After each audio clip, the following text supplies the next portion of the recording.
let's talk about some MLB call ups. Give us an update, Kendall. Who is next? You see my boy O'Neal Cruz here on the graphic. I'm waiting for him. My Mm-hmm. man O'Neal Cruz, Mm-hmm. rather. And I know there's a lot of hype around him, but who has been called up that maybe we've missed talking about, and Mm-hmm. who do you think is next, and what impact might that have on their card value?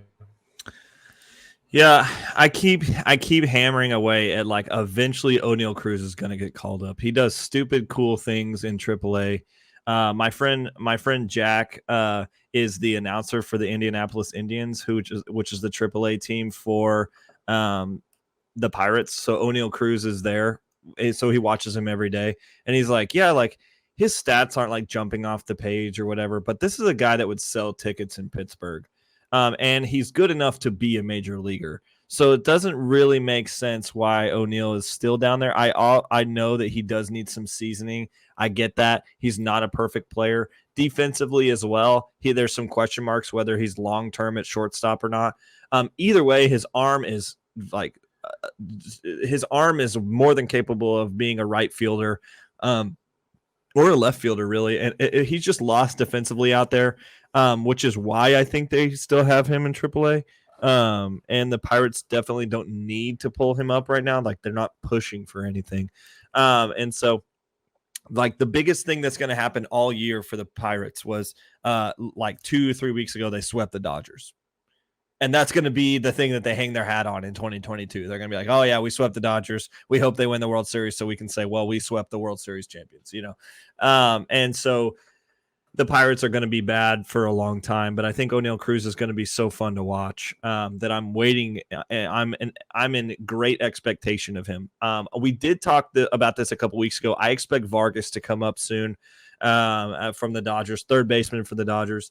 Also previously, like last week, I posted we did our the baseball card strategy show. I did a new one on 5 rookies that I could see having impact in the card community, and all of those are pretty much rookies that are coming up that are a big deal. So if you've missed some of those, I'll just give you a small little recap and you can go tune in. Ezekiel Duran, Rangers rookie, is out of this world, and I'm not saying that just because I'm a Rangers fan. He's just great. He hit a 3-run bomb in the 10th inning last night to put the Rangers up, and they ended up Chicago came back because of a wild injury, but the Rangers did end up winning. But so we're seeing him being super cool and electric. His autos are actually really affordable as well. So if you're looking for somebody, go for Easy D. So Ezekiel Duran, that's his nickname that I've given him, Easy D. And so Love it. I think he's pretty affordable. Another guy that I'm really excited about is oh shoot, I can see him in my head. You know how good I am with names. Gabriel Moreno. Gabriel Moreno just got called up. He's a catcher for the Toronto Blue Jays. He's a guy that literally just burst onto the scene. Already hit his first home run. He's so good. He is one of the top 2, if not the number 1 catching prospect in all of baseball. We've talked about some other catchers that I like and how catchers are not always investable. This guy is Kendall likes Ezekiel Duran. We have seen how Gabriel Moreno can come onto the scene and immediately be good.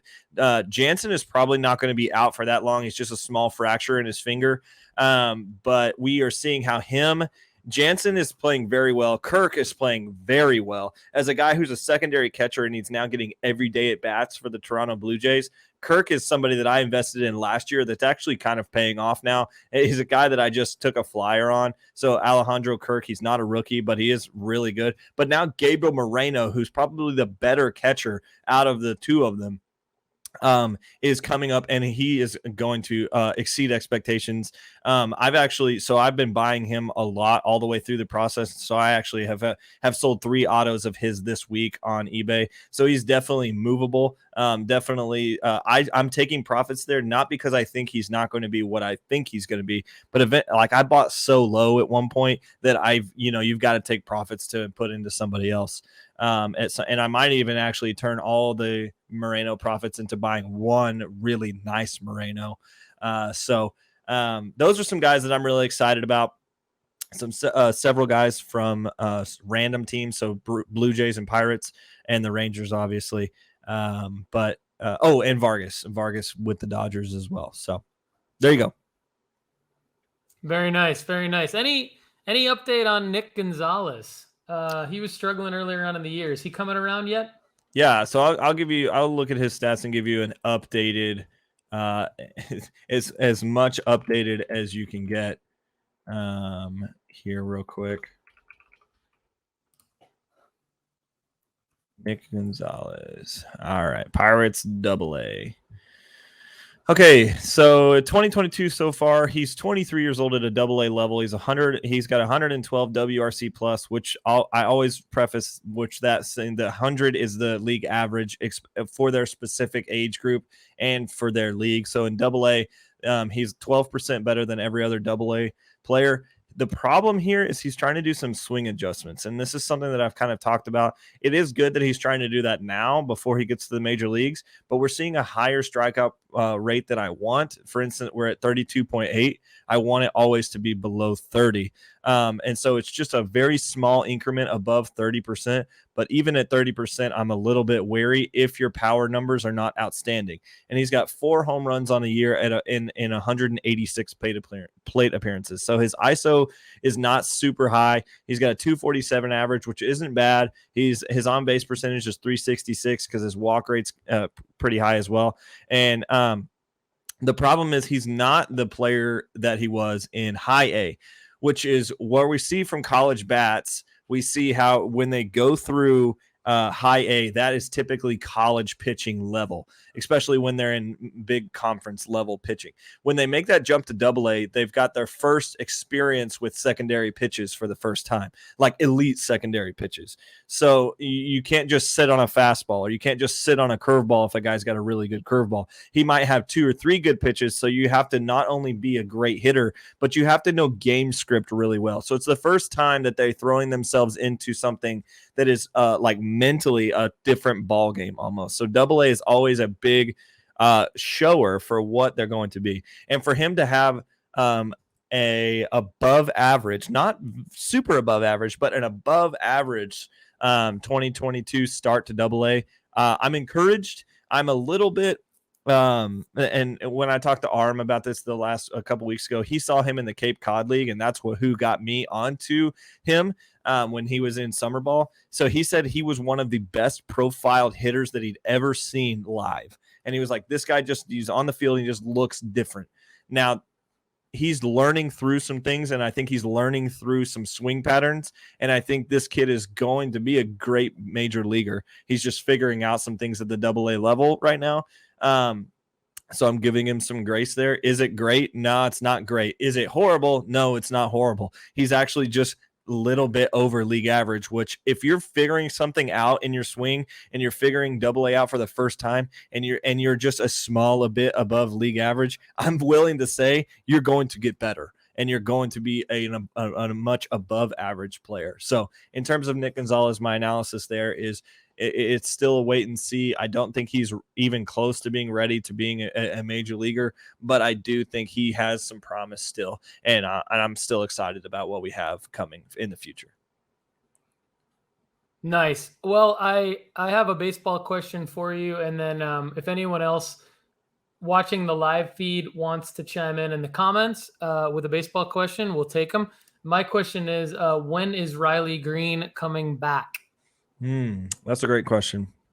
I actually heard that it's pretty soon. I haven't heard any news in the past week, but about a week ago, I heard that that his injury was actually healing pretty well. So, and I would expect that they are not actually going to give that much rope for him in the minor leagues. The Tigers really aren't that good, no offense. And for instance, when they called up Cole Clemens, he's bad. He is not good. And they called him up and like everybody was excited about it. I'm like, yeah, it's Roger Clemens' son, but like this guy's not good. Yeah, and so when there was that much excitement and that much movement to bring up Cole Clemens, like he's going to be ready very quickly. And so there's this tweet from June 7th, which was about a week ago. He said, I think it was my third game back. I had a homer and a single, and I said, there it is. There's my feeling back. So we're seeing Riley say things like, I am ready to play. I'm ready to get back up to the level which I need to play at. So I would imagine that Riley Green doesn't spend forever this year in the minor leagues. For instance, he's got 54 plate appearances already at the AAA level, and he's under 16% K percentage. And we just said that 30 is what I look for. And he's got a home run. He's got 2 stolen bases. The guy's playing well. His average is almost 300. He's at 111 WRC plus. The kid's ready to be called up. I would not imagine. The problem is the Tigers, I don't think, know what they want to do with him in terms of their roster analysis and how they're going to change the depth chart and where does he exactly affect the rest of the team coming into the Detroit system. But I expect it to be very soon. Nice. All right, let's talk about